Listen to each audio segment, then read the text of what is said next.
When you start looking at healthcare, I mean, there's some key problems with healthcare. You know, it used to be that insurance was viewed as essentially to ensure or to guarantee that you wouldn't go broke. And we as citizens or individuals took more personal responsibility in our health care and would go to the doctor when we needed to. Wouldn't just go because we stubbed our toe type of thing. And I think there's a lot of fundamental changes that could be made in healthcare and the system overall. But currently we have a lot of quality of care issues that force doctors to do far more testing, to be over cautious in lieu of getting sued if they might overlook something. And truthfully, whenever the government sits here and says you must do something, there's a cost with that. And I don't think there's an employer around that would not want to be able to afford and have the opportunity to provide quality benefits to their employees. But what defines quality? And I know the cost of healthcare has gone up far more than what it was said it was going to. In fact, I've heard statistics that we're going to see a 40% increase. You know, for me as a past small business owner and looking at starting a business, you know, it's one of many issues that kind of has us on hold to see what happens this next election cycle, because we have to take this into account. You know, we're looking at ideally having a pretty aggressive growth pattern, but if we have a threshold of maximum number of employees before we have to start paying this large added cost, then we need to rethink how might we get around that, if it's able to be gotten around, which is not really something you want to necessarily think as a business owner. You want to be able to know your costs, and if you add one employee, suddenly you have this huge cost. Well, that affects your bottom line.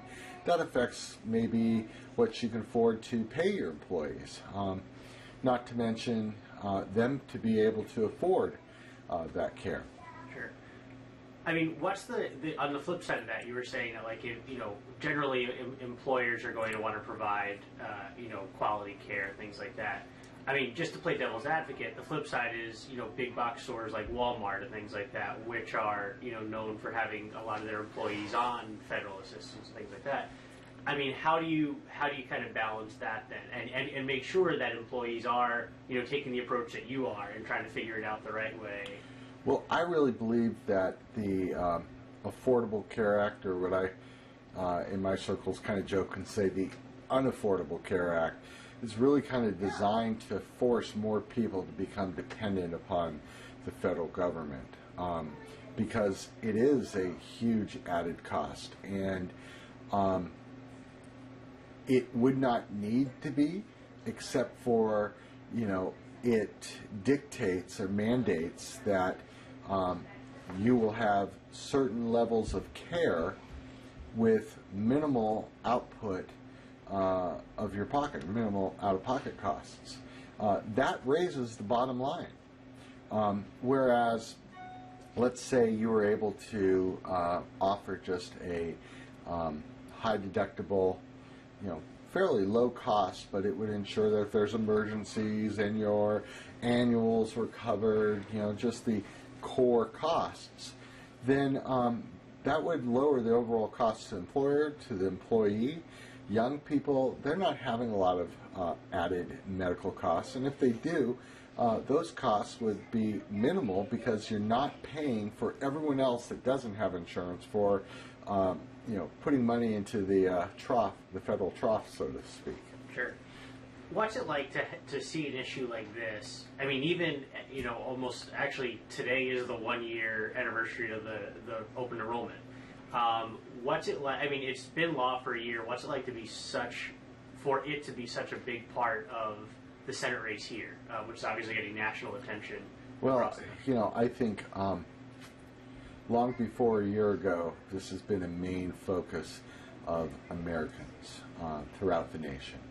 You know, I as a parent, I as a citizen, I would like to know that I have a certain level of affordable health care. It's that affordability that's really a question here.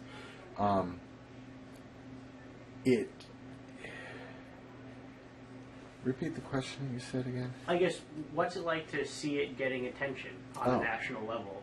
Even after a year, after it's been law, it's not being forgotten. Well, I think it's really good, but attention is great. Action's quite something else. We have the House of Representatives that have repeatedly voted to repeal it. It sits in Harry Reid's desk or in his drawer. It never gets pushed forward. I think it just goes to show how the administration and those that support the administration do not want to hear what the people really want. And they've made plenty of promises, and this goes far beyond Affordable Health Care Act, but they've made plenty of promises that, in fact, are not true. It also, I believe, shows a real ignorance and disrespect for the American people, for lawmakers to vote for something that they have not read, that they really haven't researched and understood the true impacts. And so often, and when I was a legislator, I'd see this left and right, there'd be a bill introduced with the best of intentions, but very little investigation on the unintended consequences. And that's really the issue here. It's all the unintended consequences. How frustrating is it to see that kind of thing, where even though obviously lawmakers are trying to do the right thing and provide a good service, now you have to go back and fix a lot of it. Some of it's already been done, some of it's in the works, but there is a lot of walking back that's been done. It's extremely frustrating to see how government grows in its attempt to give to the people, when in fact, historically, if you look at 90% of what government has taken on, they've really been not nearly as successful. From the war on poverty, we have more people that are poor today than we ever have. Through welfare reform, we have more people that are dependent on some sort of handout than we ever have.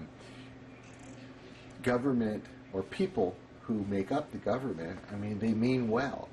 The thing is it really takes you and I as individuals to take responsibility for bettering our lives through education, opportunity, and entrepreneurship. And when it comes to healthcare, choosing good habits like working out, what do we eat, going to the doctor early when you have a symptom, and understanding a cold's a cold. I can go take something across the counter. I don't have to go fill up an emergency room and run a couple $1,000 bill that the government's going to pay because, hey, it doesn't cost me anything.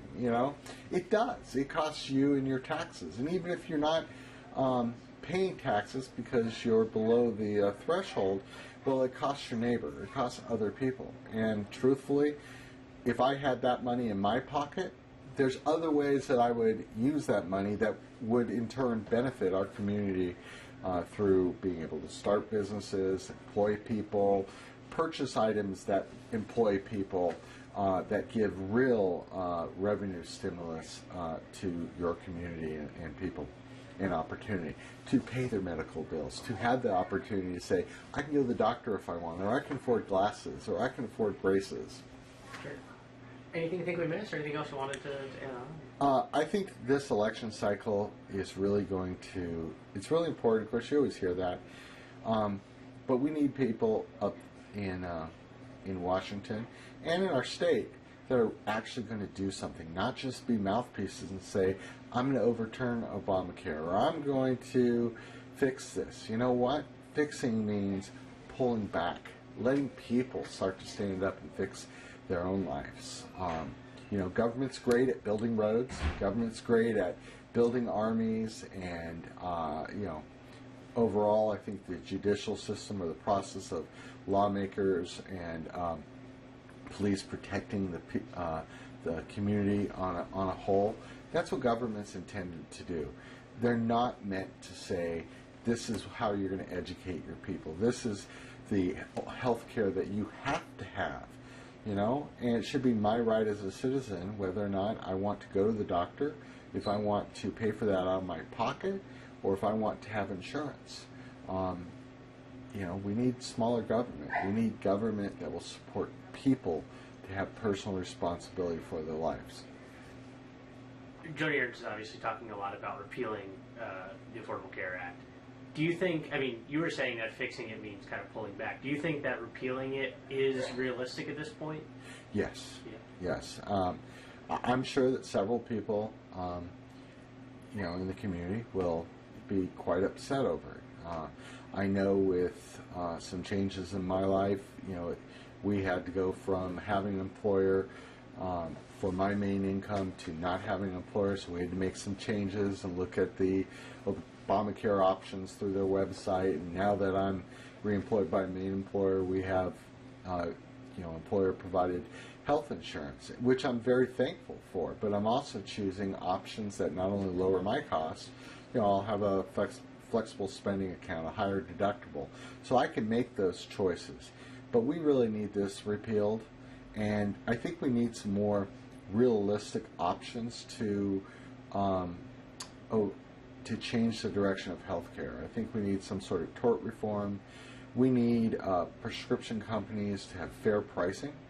You know, at this point, it's my understanding that for the most part, the Western world, especially America, covers all the research and pays far higher than the rest of the world does for prescriptions.